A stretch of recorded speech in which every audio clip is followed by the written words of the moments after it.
Successeur de Maurice Duruflé en tant qu'organiste titulaire de Saint-Étienne-du-Mont à Paris, Thierry Esquèche est l'un des grands musiciens français d'aujourd'hui.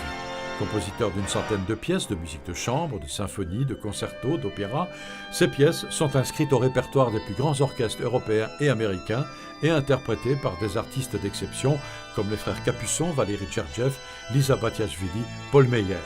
Improvisateur de génie, l'organiste Thierry Esquèche s'est livré dimanche 20 août à la cathédrale de Monaco, en clôture du Festival international d'orgue, à une expérience artistique hors du commun. Il a improvisé sur des textes littéraires choisis et connus de lui seul, pendant que l'artiste plasticienne Béna, Bernadette Sangouar-Guillot, réalisait une toile inspirée en direct par sa musique.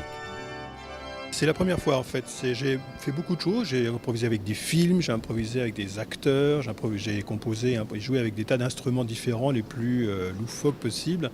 Mais je veux dire que c'est la première fois où il y a vraiment une création spontanée qui va être issue de mon univers, on va dire, que j'ai essayé de, qui est le mien et que je vais essayer de faire passer donc à Béna.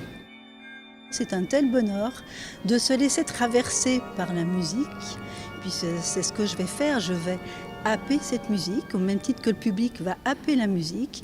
Et moi, je vais la mettre en couleur, la mettre en visuel, l'imprimer encore avec mes sentiments à moi, la traduire, l'interpréter.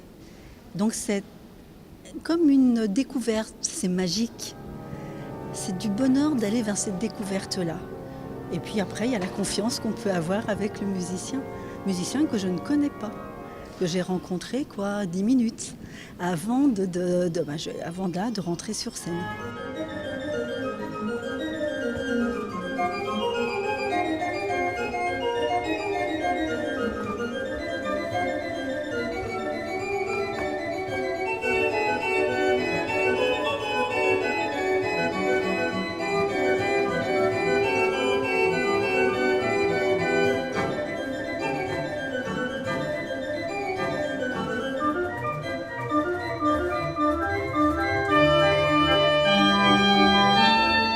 La peinture, moi, elle passe pas par la tête d'une certaine manière, elle passe par la peau, par le ressenti.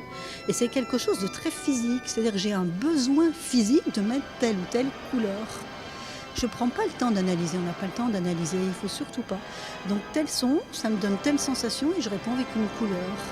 Et je me laisse vraiment porter par ça, non pas sur une histoire qui se déroulerait ou autre. C'est c'est à la fois sensuel et très dans l'instant et très physique.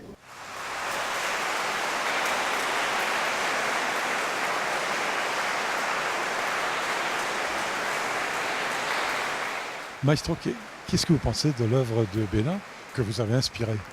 Alors je la découvre parce que moi évidemment j'étais dans mes notes et c'est elle qui s'est inspirée, mais je vois que ce qui est intéressant en la regardant, déjà c'est passionnant, parce que j'essaie moi de réimaginer ce qui a pu donner en fait, même s'il y a des choses qui ont été recouvertes, ce qui a pu donner justement, quelle pièce de moi a pu donner cet élément-là, et c'est ça qui est passionnant. Et là je suis en train de me demander justement, tiens voilà, est-ce que c'est les passions ici, ce moment-là qui ont donné ce ciel trouble, parce que c'est ça qui est intéressant, c'est que maintenant je fais le chemin inverse de décomposition et de ramener à ce que j'avais pu faire, parce qu'évidemment ça en est lié, donc ça y est complètement lié.